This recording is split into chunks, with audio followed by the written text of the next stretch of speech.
आगे बढ़ेंगे, बढ़ते हुए आगे खबर जम्मू कश्मीर से है। जम्मू कश्मीर जहां पर आतंक के खिलाफ हुई है बड़ी कार्रवाई। आतंकियों के मददगार पकड़े गए हैं और आपको जानकर बेहद हैरानी होगी कि आतंकियों के जो मददगार हैं ये 6 सरकारी कर्मचारी हैं जिनके बारे में जानकारी मिली है और 6 सरकारी कर्मचारी बर्खास्त कर दिए गए हैं आतंकियों की मदद करने के आरोप के चलते। बर्खास्त कर्मियों में 5 पुलिस हैं और 1 टीचर शामिल है। ये 6 सभी सरकारी कर्मचारी और आतंकियों की मदद करने का आरोप। नार्को टेररिज्म के खिलाफ ये एक्शन हुआ है जहां पर 6 के 6 सरकारी कर्मचारी बर्खास्त कर दिए गए हैं। जिस तरीके से आतंकी घटनाएं घटी हैं उसके बाद घाटी में अलग अलग तरीके से लोगों में दहशत पैदा करने की कोशिश पिछले कुछ दिन में बढ़ी।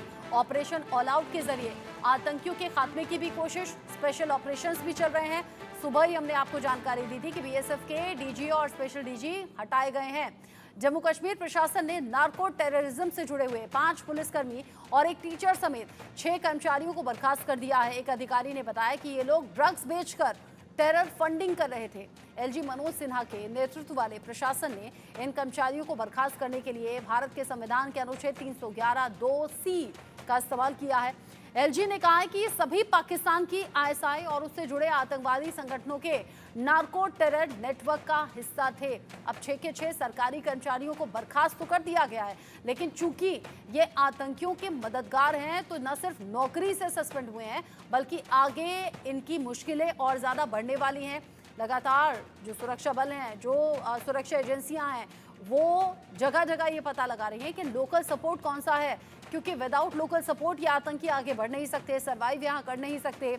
इसी लोकल सपोर्ट को खत्म करना होगा जो आतंकियों की रीढ़ पर हमला होगा, ये कहिए जड़ से काटने के लिए बहुत ज्यादा मददगार होंगे। इस तरह के एक्शंस यहाँ आतंकवादी संगठनों के नार्को टेरर नेटवर्क का हिस्सा ये सभी 6 सरकारी कर्मचारी थे, जिसमें 5 पुलिस वाले और 1 टीचर बताए जा रहे हैं।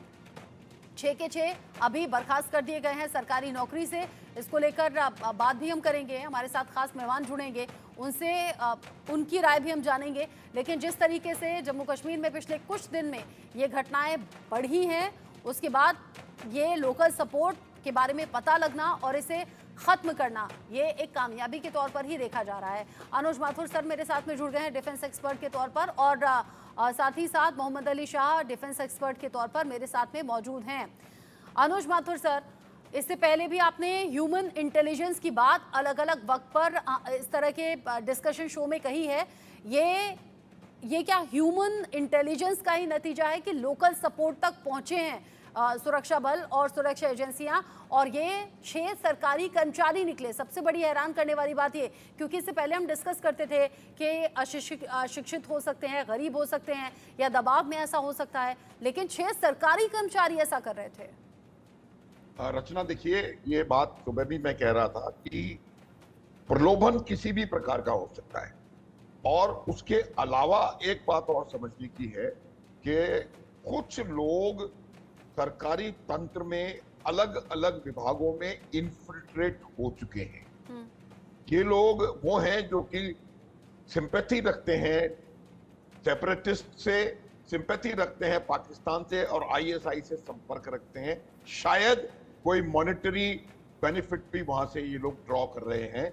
इस प्रकार के लोग कई जगहों पर, वही वजह है, आप देखिए कि क्यों एक टेररिस्ट कभी कभी सक्सेसफुल होता है। वो इसीलिए होता है कि सिस्टम में उनके मददगार हैं, विलेजेस में उनके मददगार हैं, ग्राउंड पर उनके मददगार हैं, और वो तमाम लोग मिलकर के आपको एक ऐसी खबर दे देते हैं और ऐसा टिप दे देते हैं जिससे कि आप कोई ना कोई बड़ा एक्शन करने में सफल हो जाते हैं। जैसे कि वो बस के ऊपर एक्शन हुआ, उसका पूरा वो पूरा काफी समय से उसके ऊपर काम किया होगा उन्होंने, तब कहीं जाकर के उसके ऊपर उन्होंने उनके ऊपर एक्शन किया। ये एक बहुत बढ़िया और सकारात्मक कदम है। गत वर्ष भी अगर आपने देखा होगा तो एक एडिशनल एसपी और एक डीवाईएसपी को सस्पेंड किया गया था इन्हीं मामलों में, इन्हीं सेक्शंस के अंडर। तो ये एक अच्छा कदम है, और ऐसे लोग अगर जब मिलेंगे तो अब आप देखिएगा कि इनके थ्रू हमें एक बहुत लंबी एक सीरीज ऑफ जो इनके सिंपैथाइजर्स और सपोर्टर्स हैं उसका खुलासा होने की संभावना है। और आने वाले समय में आप देखेंगे कि किस प्रकार से सुरक्षा बल वहां पर कश्मीर घाटी में भी और पीर पंजाल के दक्षिण में भी जिस प्रकार से इनके द्वारा ये दिए गए टिप्स ह्यूमन इंटेलिजेंस की मदद से इन लोगों को नैप करेगी और इनको एलिमिनेट करेगी। अपना एक तंत्र आपको बढ़ाने की आवश्यकता है। हर डिपार्टमेंट में, चाहे वो पुलिस हो या कोई और हो, चाहे वो टीचर हो, एजुकेशन डिपार्टमेंट हो, उसमें हमारे लोग होने चाहिए। हमारे लोग मतलब वो लोग जो कि कोई भी अनयूजुअल एक्टिविटी देखें, कोई भी अनयूजुअल बेनिफिट्स आप किसी को मिलते हुए देखें, तो तुरंत उसको किसी न किसी प्रकार से कंसर्न अधिकारियों को अगर बताएंगे, तो मुझे लगता है कि तभी कहीं जाकर के, और ये शायद इसी का एक नतीजा है कि आपको इतने वेल प्लेस्ड लोग मिले, जो कि एक टीचर है और 5 पुलिस वाले हैं। हाँ। और वो इस प्रकार, हाँ जी, जिस तरीके से 5 पुलिस वाले और एक टीचर को लेकर खुलासा हुआ है, ये बड़ा मुश्किल है कि कोई नौकरी के अलावा अपनी पर्सनल लाइफ में क्या कर रहा है ये जानना। और जैसी अब तक की जानकारी है कि ड्रग्स बेचा करते थे ताकि टेरर फंडिंग हो जाए, यानी सरकारी कर्मचारी में रहते हुए पढ़े लिखे ये लोग थे, पुलिस विभाग में टीचर, और ऐसे पेशे से जुड़ने के बाद आतंकियों की मदद करना, ये बड़ी चिंता वाली बात है। मोहम्मद शाका में रुक करूं, उससे पहले एक और अपडेट है जम्मू कश्मीर से। ये बड़ा अपडेट है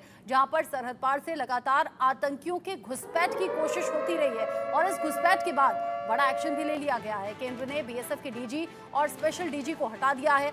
दोनों को तत्काल प्रभाव से होम कैडर भेज दिया गया। बीएसएफ के डायरेक्टर डीजी नितिन अग्रवाल को हटाया है। स्पेशल डीजी वाईबी खुरानिया को भी हटा दिया गया है। आतंकी घुसपैठ के मामलों में बढ़ोतरी के बाद ही ये फेरबदल किया गया है।